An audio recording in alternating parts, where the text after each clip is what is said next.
Curtin, which is an appropriate name because he has some big name Steelers. That's not good at all. See, this is gonna be bad.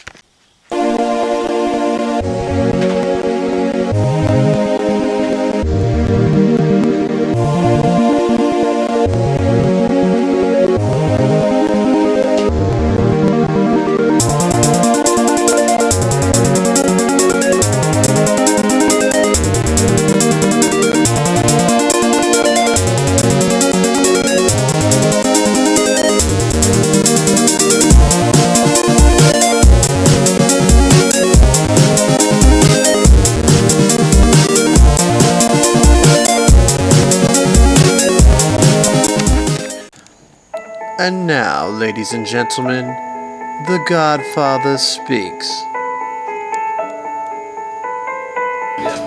Alright, Andy, you know as well as I do, I've been giving you the beat down in these videos for a long time. And not just because you're a Steelers fan.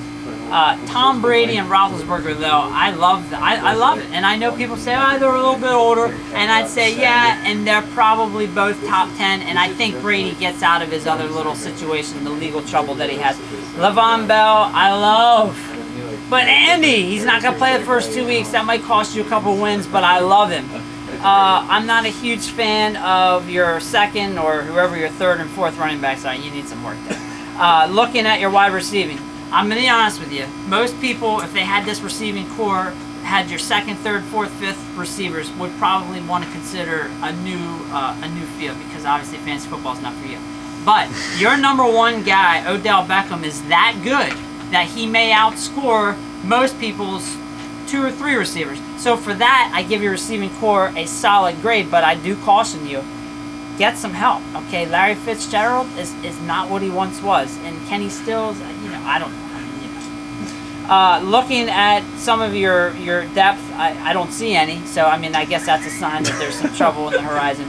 Overall, though, Andy, considering the way I've rated you in the past, I see, again, Brady, Roethlisberger, Bell, Beckham. This is a league where stars matter. Guys that can put up 40, 50 can make the whole difference, and you have the stars. I say this time, in a stunning reversal, I'm going to put Andy as a B-, and that puts him one of the top 3 teams I've seen. And not because I think it's top 3, but because I think stars matter. Okay, so I've got nobody else to do this, so it's gotta be me. It's gotta be me.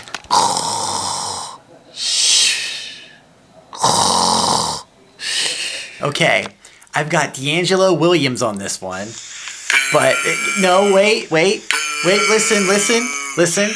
Here, I know this is coming out after Thursday's game, okay? I do understand that, but honest to St. Pete, I wrote my material before that, okay? Because here's my reasoning, all right? I think that even after Bell comes back, the Steelers are very committed to running the ball, and then they'll have a 1-2 punch in the backfield, and I think we'll get a lot of carries. And I know Williams has had a lot of injury issues in the past, but if he doesn't have such a high workload, I think he could be a lot more effective as a running back. And I know this seems, like I said, like I'm just using the information that's already out there because he had such a great first game, but I swear I had it written down before, and those were my reasons, I promise.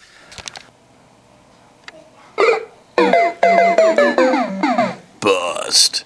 Darren McFadden, because Dallas has a 3-headed monster at running back, and none of them really is a clear-cut guy. And honestly, let's face it, probably by the time you're watching this video, he's probably already hurting out for the season anyway, right? So there you go, yeah.